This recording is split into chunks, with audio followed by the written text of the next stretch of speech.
Саламатсыздар, урматтуу телекөрүүчүлөр, УТР Кош телеканалы Аброй программасын баштады. Аны мен Феруза Ашымбаева алып барам. Бүгүн бизге дагы бир абройлуу инсан конокко келген. Кайсыл жактан десеңиздер, Каракулжа районунан келип отурат. Сонун агай билим берүүдө 46 жылдык өмүрүн, ден соолугун берген. Бүгүнкү күндө дагы дал ошол билим берүү жаатында мугалимдерге ар кандай кеңештерин берип, окуучуларга сабактарды берип, жетекчилик кызматта отурган Муса Шокоев агай.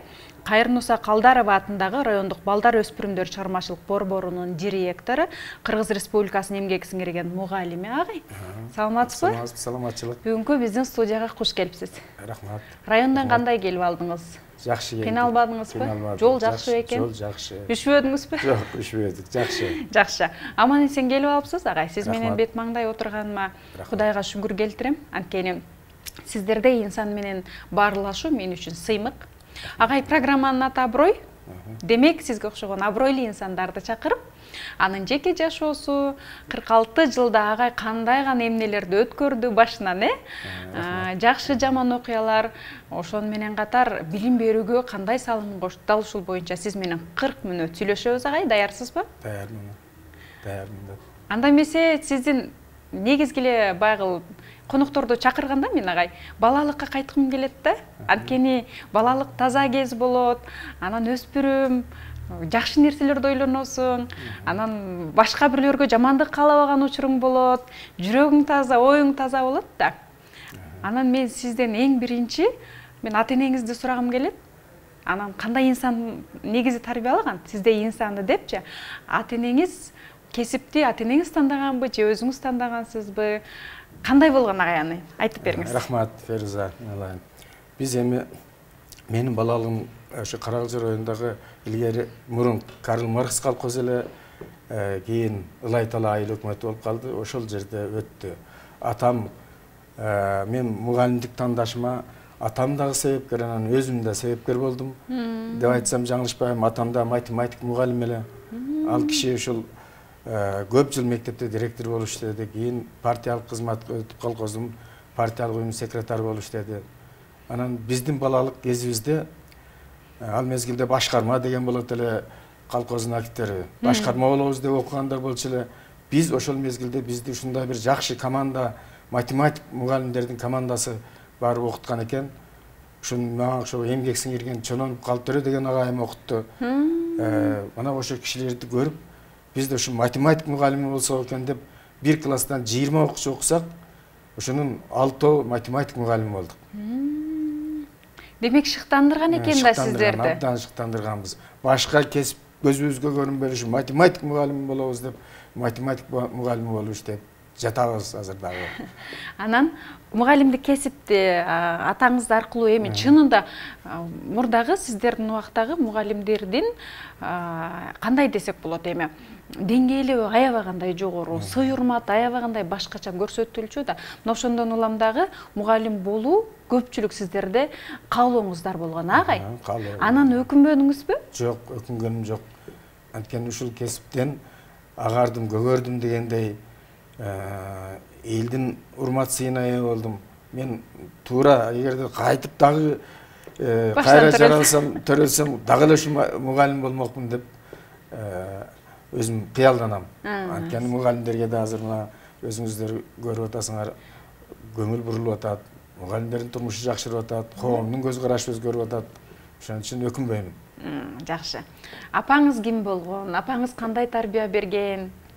Апам ошо биздин Каракулжа районунда Алайку деген жерден келген. Анткени ошол мезгилде мен 56-жылкы болсом, апамдар ошондо ал киши орто билимге ээ болбой калган, 8 жылдык ФУЗУ деп коет эле, фабрика, заводный училищега. Ошол жактан апам ошол жетим кыз болгон экен.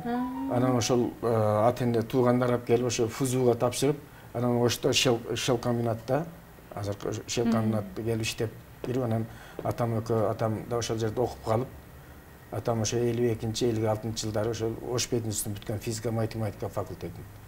Ошол жерден табышып калып, анан улуусуз үйдө. Үйдүн эң улуусумун мен ошо.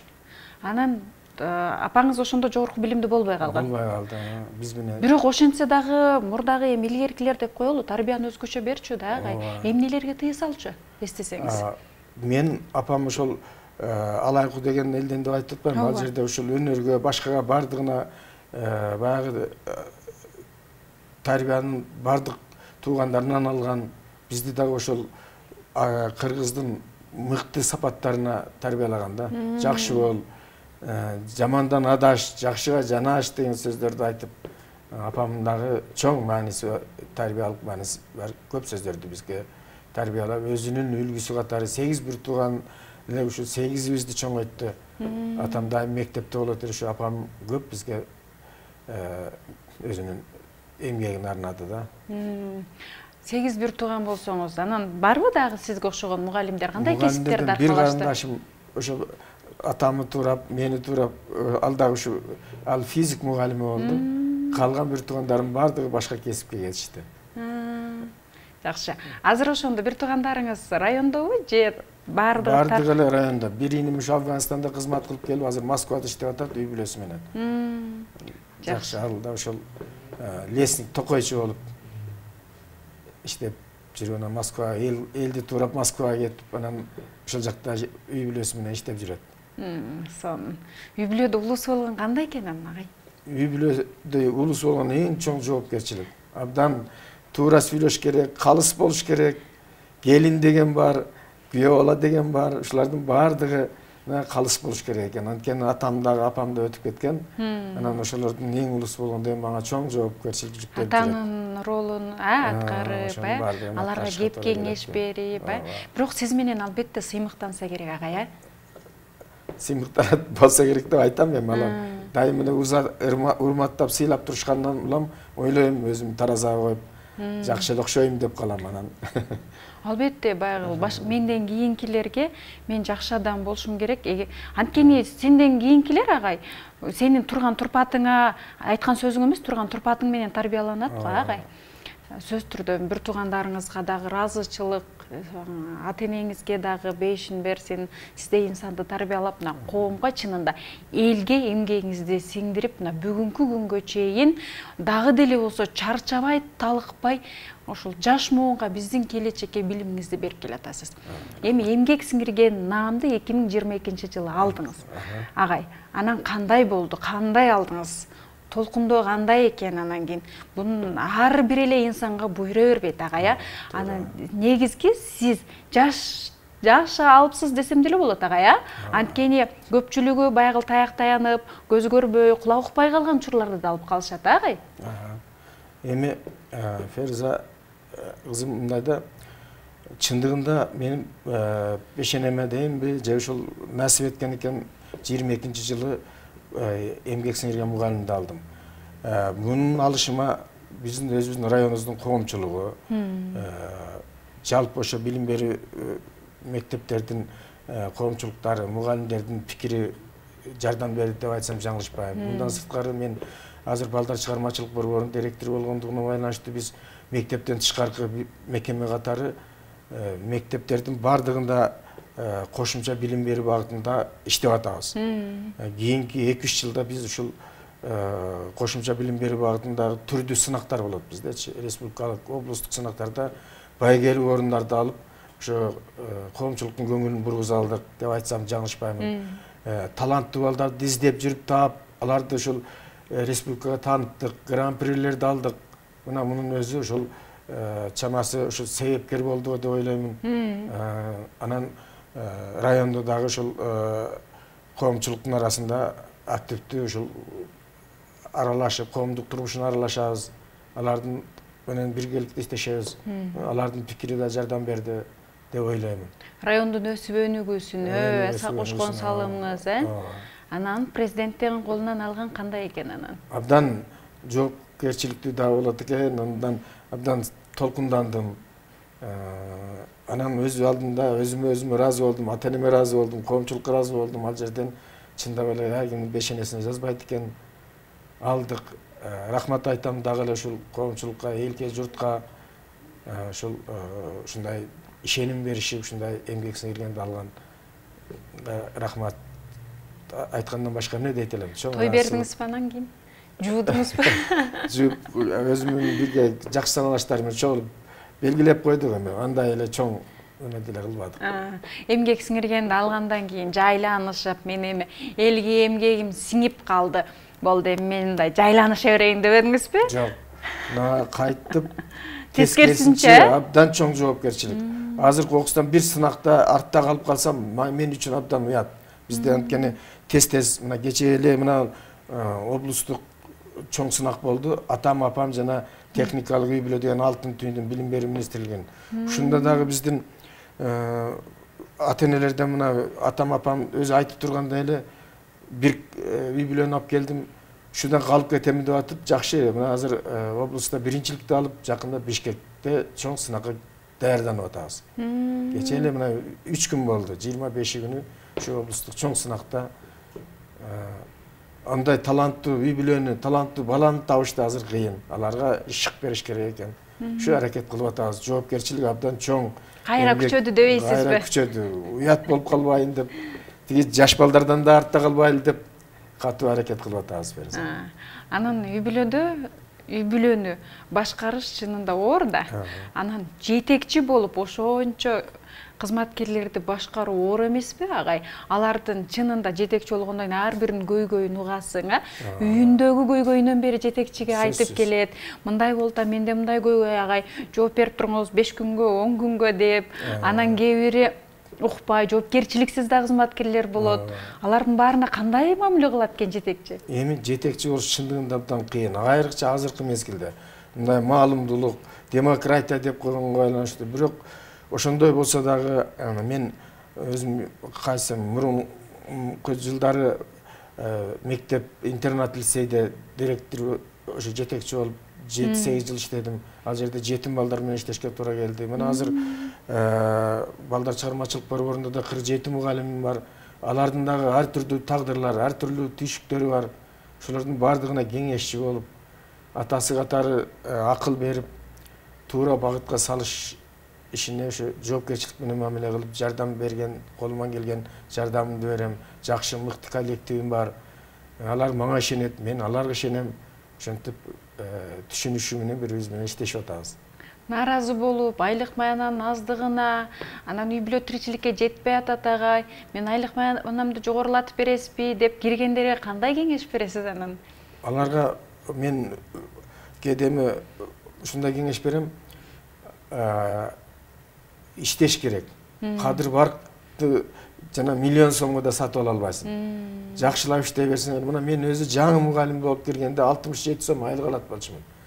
78-жылы институт барып, ошондо мына азыр эми Кудайга шүгүр, айлыгыбыз мына президентибиз мугалимдерге болгон жакшы чечимдерди чыгарып атат.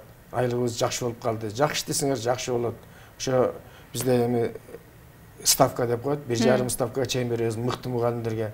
Начар иштегендерге давай жакшы иштесең, саатыңды көбөйтүп беребиз дейбиз. Мына ошентип шыктандырабыз, кээде тартипке чакырабыз. Жетекчи болуш чындыгында кыйын Феруза азыр. Анан мугалимдерди баягы жумуш эле жумуш деп жүрө берсең, алар чарчап да калат да. Үйдөгү тиричилик менен чарчайт. Келсең баягы ошончо окуучунун көйгөйү шоктонуп аткан болот, башка болот. Анан жетекчи катары аларды бир жакшы нерсеге шыктандырыш үчүн эмне кантип эс алдырасыз аларды? Биз өзүбүздүн фондубуз бар. Андан сырткары райондо профсоюз дегенибиз бар. Ушулардан бир жылда 2 жолдан акча бөлүнөт, акчага аралаштырылат. Анан фондубуздан мугалимдердин жакшы эс алышы үчүн жакшы уюштуруучулук иштер жүргүзөбүз. Мына быйыл мыкты жылдын жыйынтыгы менен 2 мугалимибизди койгунчу Өзбекстанга путевка алып берип, сонун барып келдик. Дагы ушул акчалай эс алдыруучу жакшы жерлерге эс алдырып келип атабыз. Дагы шыктандырып атабыз, Ысык көлгө путевка алабыз. Сонун Давайте коллективный барабыз деп, ушу бири-бирибизди түшүнүшү менен иштеп келатабыз. Негизи чыгармачылык борбордо кандай эмнелерди, балким комуз, кандай чыгармалар бар? Бизде азыр 47 иримиз бар. 47 иримде ошонун ичинде 4 багытты иш алып барабыз. Техникалык багытта, улуттук маданият багытында, тил багытында, анан экология багытында, туризм багытында. Мына ушул 4 багытта азыр ушу мыкты ирим мугалимдерибиз бар. Ушул бардык багыт боюнча иримдерибиз бар. Комуздан тартып, мына вокал атайын, даже 1-2 жылдан бери биз Салбурун иримин ачтык. Мына кыргыздын маданияты жоголуп кетпесин деп, жаа атышат, куш тапташат. Бул багытта да балдарды айтып дебесе болбойт экен. Ага ирим жетекчибизди алдык эле, ал ирим жетекчибиз мына жаа атуу боюнча облуста чемпион болуп атат, балдарды үйрөтүп атат. Кудайга шүгүр ушу балдарды ушу өзүбүздүн улуттук маданият багытында жакшы иштерди уюштуруп атабыз. Комуз боюнча балдар дээрлик абдан мыкты бир 30-40 десем жалганчы болом. Андан бир төрдү бир 30 окуучу азыр мыкты комузчу болуп калды десем жаңылышпайм. Алар акылуу аласыздарбы? Айына төлөйбү атенеси? Биз бюджеттен мунун бардыгы өкмөт. Биз эми мектеп ошо кошумча билим берүү тармагы болгондон кийин бүт бюджет каржылайт. Анан шаарларда каржылашат ата-эне, бирок эми биздин айыл жеринде биз бекер окутуп тарбиялайбыз. Азыр айыл жерлеринде бардыгы. Даже ошо мына килем токугандан тартып, тор токуганга чейинки өнөрлөрдү да үйрөтөбүз. Канча жаштан канча жашка? 7 жаштан 17 жашка чейинки бардык. Кызыгуу кандай анан балдарда? Абдан мыкты. Мына былтыр 2 жыл катар менен кичинекей Терек суу деген айылыбыз бар. Ошол жерден 2 окуучубуз республикада гран-прини жеңип алды. Жана мен Кыргызстандык экениме сыймыктанам аттуу чоң ыр сынагы болот. Ушудан ошо кичинекей айылдан барып, ошо профессионалдык мына шаардагы чыгармачылык борборлордун балдарын да жеңип, ошо гран-прини жеңип алдык. Азыр ошо соц тармактарды карасаңар, ошо районубуздун даңкын чыгарып жүрүшөт. Балдар жакшылар. Анан ошол чыгармачылык борбор менен, балдар менен биргеликте кайсы райондорго, кайсы облустарга бардыңыздарбы? Кан жерлерди кыдырып жүрөсүздөрбү? Конкурс боюнча. Каракөл шаарына барып келдик, ошол жерде жакшы иримдер мыкты жолго коюлган деп. Мына кече жакында шаардагы келечектин 70 жылдыгы болду эле, ал жерге келип, ал жерде мыкты даярданышкан экен, ал жерде да мыкты ирим мугалимдер бар экен. Алардын иш тажрыйбасын алып, тиги атайын компьютерге көчүрүп алып барып, мугалимдерге коюп берип атабыз. Анча-мынчасын мына атайын өз билимин өркүндөтүүчү курстарыбыз бар. Ага жөнөтөбүз, Бишкекке жөнөтүп, бизде эми адистер жетишпейт да. Мисалы үчүн бизде азыр тоо жерине бийчи эжекелер барбай атат. Бир эжекебизди биолог мугалимин ушул бий боюнча Бишкектен даярдап келдик. Азыр бир 30 окуучуга ошо бий иримин боюнча ирим ачып ушуну иштетип атат. Аракет жакшы. Сонагай. Мындан ары да өркүндөп өсө берсин негизичи. Республикада алдыңкы орундарды алса, албетте бир эле сиз үчүн эмес район сыймыктанат. Сиздин алгачкы мугалим болуп киргениңизди сурагым келип турат. Канча жашта элеңиз? Анан кандай кылып кирип калдыңыз? Балким экзамен тапшырдыңызбы? Кандай болду анан? Биринчи киргенде мугалим болгондо эстей аласызбы? Канчанчы класска кирдиңиз? Кийимсизде мындай устатыңыз болгон? Мен алгачкы ал мезгилде Ош мамлекет педагогикалык институту эле. Практика менен Озгурга барып мугалим болгом. Кичинекей өзүм дагы ал мезгилде жаш мезгилде абдан кичинекей болсом керек, бирок талапты койгонубуздан аларга кирген эсимен кетпейт. Мыкты балдар кийин агай деп жүрүштү. Анан өзүм 78-жылы институт 22 жашымда бүтүп бардым. Биздин Каракалжы районунда 1-май деген айылда Токтогул мектебине бардым. Ал жерде ал мектепти ошол мезгилде айтышат эле турмуштун университети деп. Анткени ошол жерде 24 мугалим бар эле, ошонун 22си мектептин директору болуп иштеген агайлар экен. Менин мына ошол турмушта калыптанышыма ошол айылдын, ошол мугалимдердин салымы абдан чоң десем жаңылышпайм. Алар ушул турмуштан дагы абдан көп мага турмуштук нерселерди үйрөтүштү.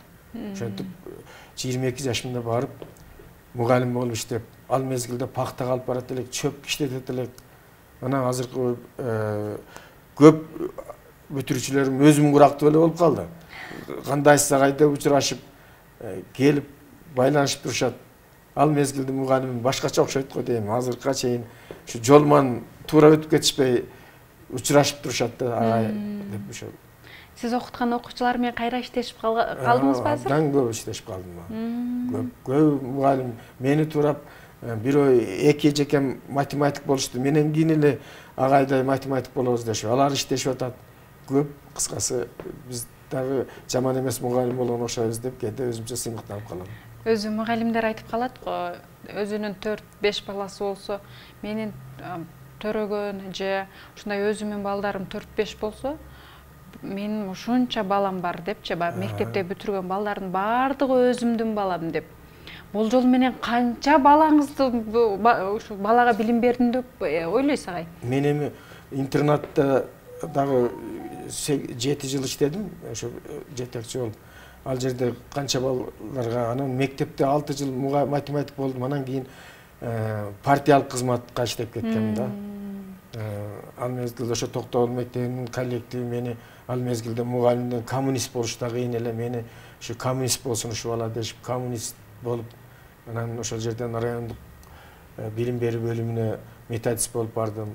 Анан кийин райондук партия комитетине барып, идеология бөлүмү деген бар эле, агитация пропаганда бөлүмүнө. Ага жетекчи болуп калдым 3-4 жыл. Ошентип ошол билим берүү багытында эле жүрөм ушу канча. Негизи бирок жаш кезиңизден жетекчи болупсуз агай, э? Жетекчи болуп иштешкен. Жакшы, сонунда бул нерсе агай. Жетекчилик кызматта жүргөн, сый урматта жүргөн, анан ушундай абройду топтоп, чынында агай. Сый урматты топтопкон, анан эл арасында кадыр баркка ээ болуш үчүн эмнелерди кылыш керек экен? Кийинки муунга айтып бериңизчи. Адам өзүн кандай алып жүрүш керек экен? Мен эми айтат элем, өзүм азыр кайсыл жерде иштесем ошол жерде жаш муунга деле айтам. Мына быйыл жаш мугалимдерге насаат айтыш үчүн дагы мына мугалимдердин алыс кеңешмесинде да мага ошондой жоопкерчилик берилди эле, ошондо да айттым. Бул абдан жетекчи болуп, ушундай аброй алыш үчүн ушул өз ишиңе тың болушуң керек. Талыкпаган эмгек, агай. Талыкпаган эмгек, азыркы мына жаңы технологиялар. Биз ал мезгилде мына азыркындай баннер, тиги бу көргөзмө деген жок. Жана плакатты перо менен жазып, ар күнү ар бир сабакка жаңыча даярданат элек. Азыр эми мына технологиянын заманы болуп атат. Интернетти ачсаң бардык нерсе даяр болуп туруп атат. Ушуну дагы пайдаланбай калып атышпайбы? Биз ошол мезгилде ар күнү сабакка жаңыча даярданат. Жаңыча ушу плакат жасап алып, ошону илип балдарга айтып түшүндүрөт элек. Ошон үчүн мен балдарга, жаштарга айтат элем, ошол талыкпастан эмгек. Эмгек кана адамды ошол эрезеге жеткизип, даңк алып келет деген сөз абдан туура экендигин тастыктайм да. Бир агай менен сүйлөшүп калсам, агай айтты эле да. Биз убагында мектепке мугалим болуп киргенде акча деле албайт элек. Бизден айлык майонауздун ордуна ар кандай товарлардын түрлөрүн алат элек. Ошол менен бирге гезит журналдарды алат элек деп да.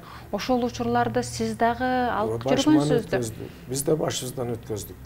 Мына ошол мезгилде ошол мына мен келинчегимде ошо мугалим, мына ал дагы ушул бир мектепте бир нече жылдан бери иштейт. Мына бир үй бүлөдө эки мугалимдин анан балдарды окута турган түшүп келгенде биз деле аябай кыйынчылык көрдүк.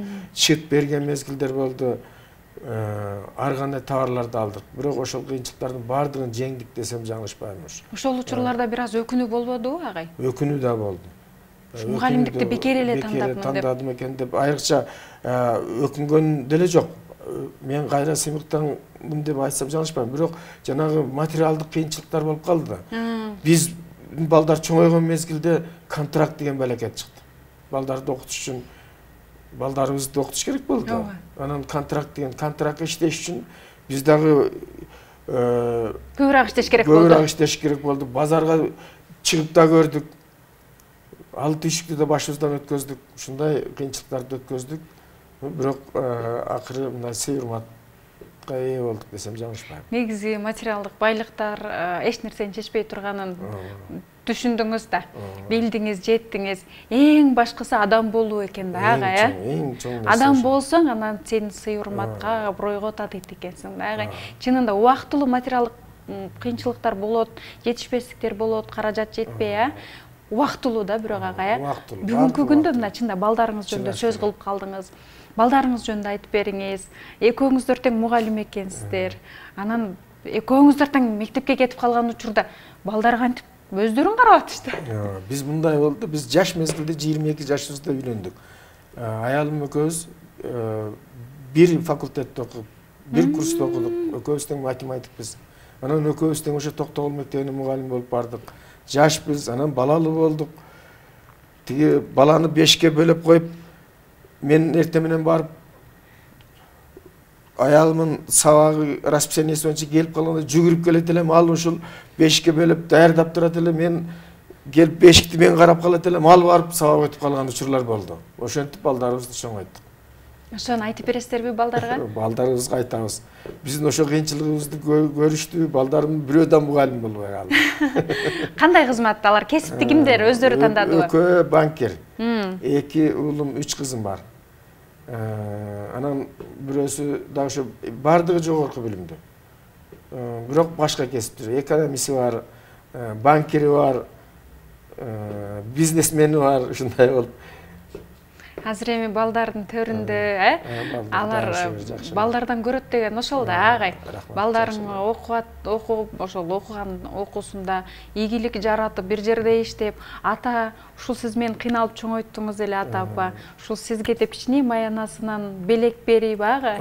Барган сайын кичинекей бир азык-түлүк ала бар. Бул ошол сыймык бекен, агай?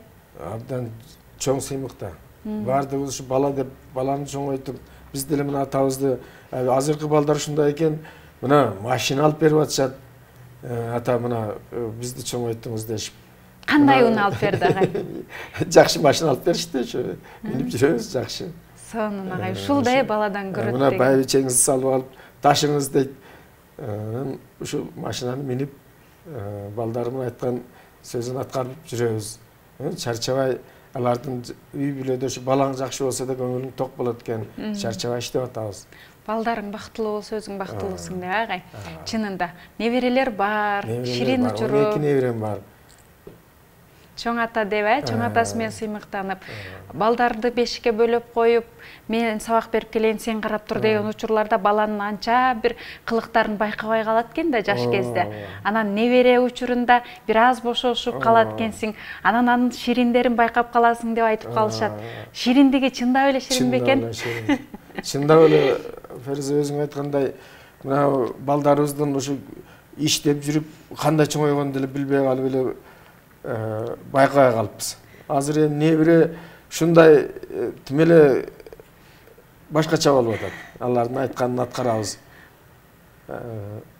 Небере чындап эле ширин болот экен. Азыр Кудайга шүгүр. Азыр кайсы балаңыз менен турасыз? Азыр балдарым баары талаада. Өзүңүздөр? Азыр байбичем экөөбүз эле турабыз. Жашсыздар да өзүңүздөр. Жаш элебиз. Негизи кыймыл аракет болсо адам ден соолугу чың, анан узак жашайт деп калат го. Бирде бирөөнүн айтканы бар эле да, атасы 99га чыгыптыр. Ар дайым малын суугарып жүрөт экен да. Анан атаң 99га чыкса деле малыңды суугарытпай өзүң карабайсыңбы десе, ата үйдө эле отуруңузчу, балдарым сөз кылып атат, досторум сөз кылып атат деп айтып калыптыр. Балам 100гө чыгайын деп тилек кылбадым беле ушу кыймылдап деп үйдөн чыкпай койсо 2 айда каза болуп калыптыр да атасычы. Анан чынында сиздердин убакта кыймыл керек, агай. Кыймылдап туруңуздар. Балдар кабар алып турса эле ошол бакыт, агай. Чоң бакыт ошол. Кыймылдап аракет кылабыз. Биз деле мал багабыз, айыл жеринде турабыз.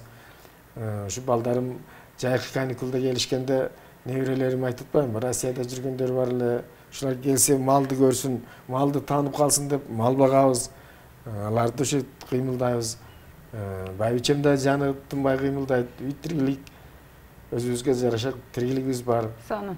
Кыргыздын нарктуулугун, барктуулугун, улуттун улуулугун кандай жеткирип атасыздар неберелерге? Балдарга ошол учурда чоңоюп калды, жакшы учурда. Азыр эми неберелердин бардыгы көпчүлүгү орус мектептерге берип, бүгүнкү күндө ошо техниканын заманы, ар кандай сыналгылардан, телефондон орусча көрүп атышат. Сүйлөгөн сөздөрү орусча. Азыр чоң ата эмес дедушка болуп калды, чоң эне эмес бабушка болуп калды. Аларга неберелерге кыргыздын салт санасын кандай айтып бересиз, жеткиресиз, агай? Мен ушул өзүбүздө туугандарда, өзүбүздө болгон ар кандай иш-чаралар, той деген бар, келин алып кыз чыгаруу деген ушулардын бардыгына небелерди алып келгиле дейм. Алып келгиле, көрсүн. Анан үйдө кадимкидей эле ушу салат жасатабыз, тамак жасатабыз.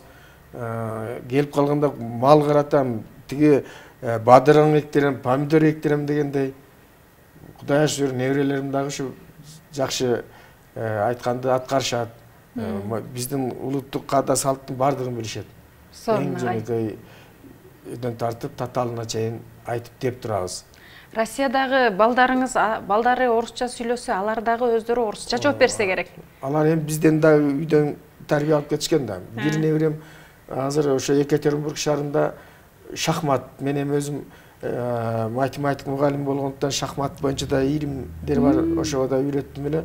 Ошо Екатеринбург шаарынын жанагы турнирине катышып атат. Анан кээде экөөбүз телефон аркылуу шахмат ойнойбуз. Анан кээде ал утуп коет, кээде мен утуп коем. Давай балам, кыргыздын калпакты кийип барып неме кыл дедим. Окуйт калпак. Бирок ошол жерде мындай любимчик деп коебу, ошо алар да жакшы көрөт экен, ушул турнирде жакшы, өзү 5-класста окуйт, бирок жакшы байгелүү орундарды ээлеп келе атат. Бир уулум, кызым бийге, Балажанда, Бишкекте бийге катышып атат. Абдан жакшы. Бир уулум бар, Манас айтат, неберем. Манас айтат, Атай деген неберем бар, ал ошо Манас айтып. Неберелерим бардыгы эле жөндөмдүү деп ойлоп калам, ошо өзүмчө. Ким билет эми, ар бир ата ошо балдарын жөндөмдүү дейт го деп ойлойм мен. Сонун агай. Демек, бу неберелерге дагы мына ушундай биз өзүбүздүн улутубуз бар деп тааныштырып, аларга үйрөтүп, мунга калбаса, бир агай айтмакчы, эгерде биз кыргызча сүйлөсөк, улут 20 жылда жоголуп кетет депчи. Жоголбосун агай, улутубуз сакталсын ар дайым. Келечекте пландар кандай агай эми? Сөзсүз түрдө план болот. Сөзсүз, Кудай буйрса, азыр иштеп атабыз. Келечекте ушу балдардан калбай, азыр мына соц тармактагы жана азыр эми сан ариптештирүү, ушу балдардан калбай компьютерди неберелермен калбай үйрөнүп, ошолор менен тең тайлашам деп калам мен кээдечи. Алар билген жанагы функциялардын бардыгына мен да кирем. Анан байбичем экөөбүз отуруп, жакшы эс алып, ушу балдардын жакшы күндөрүнө дайыма себепкер болуп, күнөөкөр болуп, ошолор менен катышып дегендей турсак, ошол чоң бакыт деп ойлойм. Неберелерибизге тарбияны эч чарчабайбыз. Дайым ушу тарбиялуу болгула, улууну урматтагыла, кичүүнү сыйлагыла, элди сыйлагыла деген сөздү дайым айтып келебиз. Азыр эмичи? Негизи жакшы күчтүү эркектин артында бир жакшы аял турат деп айтат го агай. Балдарын мактады, анан неберелерин мактады, анан мени байбичем деп эле койду деп таарынып калбасын, а? Сиздин жеткен ийгиликтериңизге сөзсүз түрдө колдоп турган ошол байбичеңиз болсо керек, агай. Экөөбүз ошондо 22 жашыбызда үйлөнсөк, ошо 20 жашыбыздан сүйлөшүп жүрүп, азыркындай мен ата энеме да ыраазы болом, мындай биз айтканды аласыңды, ошо мен өзүмдүн тандоомо коюп, экөөбүз баш коштук. Ошол 78-жылкы бүткөн физматтын математика группасында 4 группа бар эле, ошо Лайтала айылына барып, биздин комсомолдук той болот, ошонузга катышкан. Барып, ошол бири-бирибизге эриш аркак болуп иштеп келе атабыз. Байбичем дагы математик, Элек Артурна отличниге. Канча жыл болду ошондо агай жашаганыңызга? Жашаганыбызга 78 болсо канча болуп калат? 24 болсо 46 жыл болуп калыптыр да. 50 жыл. Агай кандай экен, анан бир жаштарга кеңеш бериңчи. Бүгүнкү күндө ажырашуулар көп, саны күндөн күнгө өсүүдө. Сиз кантип жашаш керек экен? Урушпай, талашпай 50 жыл кантип жашаш керек экен? Урушуп талаштын мындай эми бири-бирин түшүнүшкөн адамдар урушпай, талашпай. Эми турмушта өдөлдүй болот. Бирок бири-бирин түшүнүшүп, бири-бирибиздин ысык суубузга чыдап, ооруса бири-бирибизге жардамчы болгон, түшүнүшүп жашап келе атабыз. Кудайга шүгүр, ошол 50 жыл, мына 46 жыл болду, ошол жакшы эле бири-бирибиз менен издеп келесизби жумуштан? Сөзсүз. Байбичем кайсы жерде экен деп. Түштө обедте ушу чогуу чай ичпесем болбойт. Агай. Бактылуу карылык, дөөлөттүк карылык деп ушуну айтат да агай. Көп жашаңыз агай, чынында күч кубат бар кезде бизге окшогон жаштарга кеңешиңизди айтып, келечек муундарга билимди берип келе бериңиз агай. Буюрса сиз менен дагы жакшы ийгиликтерди жаратканда дал ушул студияда маңдай тешикке баарлашалы агай. Районго, айылга бизди чакырыңыз, бир ийгиликтер болсо, биз сөз түрдө камерабызды көтөрүп алып баралы, ийгиликтерди тарталы, окуучулардын ийгиликтерин тарталы, башка бир райондорго, айылдарга ушундай райондон күчтүү, айылдан ушундай балдар бар деп мактаналы агай. Рахмат. Эми айылыңызга, жалпы эле кесиптештериңизге сиздин каалоо тилек болсун агай. Рахмат Феруза. Мен эми жалпы эли журтума, биринчи ушу кесиптештериме, ушул балдар чыгармачылык борборунда иштеп аткан кесиптештериме чоң ыраазычылык айтам. Бири-бирибизди урматтап, сыйлашып иштегендигибизден, ынтымакчылыгыбыздан мына жылдан жылга ийгиликтерибиз саналып көп болуп атат. Республика таанып атат. Ал эми бир туугандарыма дагы чоң ыраазычылык айтам. Мени урматтап, сыйлап, ушул эл арасында кадыр барктуу болушума ушул бир туугандарымдын, балдарымдын, айылымдын салымы чоң. Алардын бардыгына ошол теледен пайдаланып, силерге дагы Кудай насип этсин, жакшы күндөр насип этсин. Мага окшоп ушундай элдин урматына ээ болгон насип этсин. Силерге да жакшылыктарды каалаймын. Рахмат агай чоң. Сиздин айылыңыз, жалпы эле туугандарыңыз сыймыктанып көрүп отурса керек, буюрса. Анан сизге да ийгилик каалайм, ден соолук каалайм агай. Анан атайын убактыңызды бөлүп, элди сыйлап, ошону менен катар бизди сыйлап, менин басып өткөн жолум кийинки муунга бир аз пайда болсо барайын эфирге деп атайын убактыңызды бөлүп келгениңизге чоң рахмат агай. Ыраазычылык. Рахмат Феруза. Силерге дагы чоң рахмат. Ушундай элдин ичинде ушундай агайлар бар экен деп, мына бүгүн бир канча нерселерди эске салдың. Чоң ыраазычылык айтабыз. Теле деген бул коомду, элди тарбиялаган чоң тарбиялык иштерди жүргүзүп атасыңар. Чоң ыраазычылык айтабыз. Маданиятты пропагандалап атасыңар, билимди пропагандалап атасыңар. Чоң ыраазычылык айтабыз. Феруза, сага чоң рахмат. Агай деп ушу чакырганыңарга. Жалпы ушу жетекчилигиңерге рахмат, чоң ыраазычылык айтабыз. Жалпы аман болуңуздар. Рахмат, айтканыңыз келсин. Мынакей, урматтуу телекөрүүчүлөр, 46 жыл бир жерде жумуш иштөө, бул бүгүнкү күндө чынында кыйын. Анткени жаштарыбыз бир жерде жумуш иштөө оор да, алмаштырып турат да агай.